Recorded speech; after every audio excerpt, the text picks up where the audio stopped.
What did you do about the last time you had a really big technical failure at an event?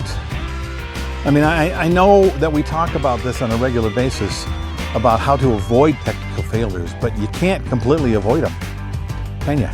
They still happen, whether or not you got backup equipment or not. Hi, it's Bill. It's Creative License. Thanks for being a part of it. Thanks again for Electro-Voice and DJ Event Planner and Promo Only. And of course, DJ NTV and my workshop, The Entertainment Experience, for sponsoring these great little podcasts. And I'm glad that you like them. I'm glad that you're still watching. So the question, your technical failures, how do you handle them? Do you handle them? What do you do about them?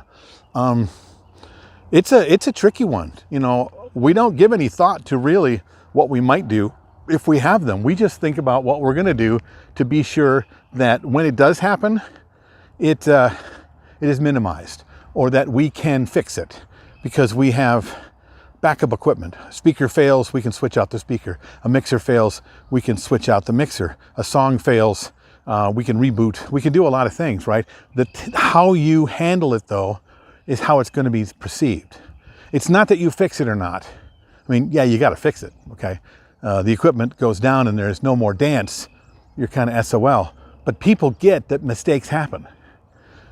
So we spend a lot of time panicked about the fact that it might happen.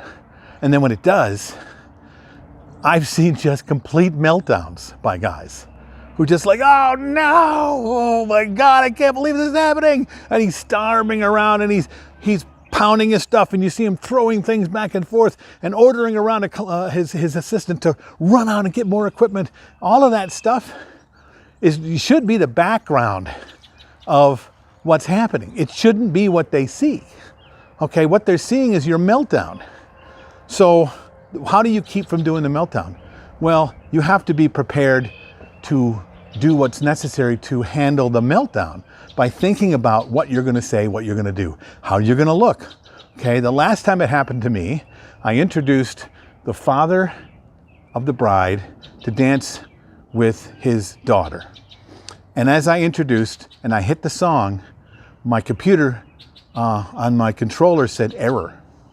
The song wouldn't play. I couldn't get it to play to save my life. I went back, I checked another file, I bringed it up, it failed, okay? There is dead silence in the room. It is horribly awkward, okay? There's 300 people paused for it felt like 30 minutes. It was probably more like a minute and a half, where I rebooted the computer, I smiled, I looked at everybody, I waved. When a few of them kind of laughed, I put my hand up like this, like that, but with a smile and with some jovial attitude. I got through that 3.5 minutes or 30 minutes or whatever it was, depending on what it felt like. I got through it. I got to the song. I played it. And it was lovely. And they waited because people get that things happen. What they don't like and what they will talk about is the tantrum you're going to have. Okay, the scowl, the tensity. They can see you looking like this. You can see you kicking stuff and throwing things around and ordering people around. They can see you kind of grabbing your head and pacing up and down. I don't know what I'm going to do. That they can see. That you're going to have to deal with. That is what you're dealing with your client, not the idea that you freaked out, and not the idea that the thing didn't work. It's the idea that you freaked out about it. So the only way to not freak out about it is to give some thought and write down and talk to people about, if this happens, what am I going to do? If that happens, how am I going to act? What is my everything is okay face? Find it, look at it in the mirror. Ask your wife, ask your girlfriend, ask your husband, ask a friend of yours. What do you look like when things aren't going well? Because it's the panicked look on your face that's going to have everybody freaking out and upset, because now they feel badly for the bride and groom. They'll wait, they'll pause, things will be okay. What do you think about this? Tell me what you think about it in the comments below. Reach out to me, tell me personally. Tell me about your horror stories and the last time things went bad for you.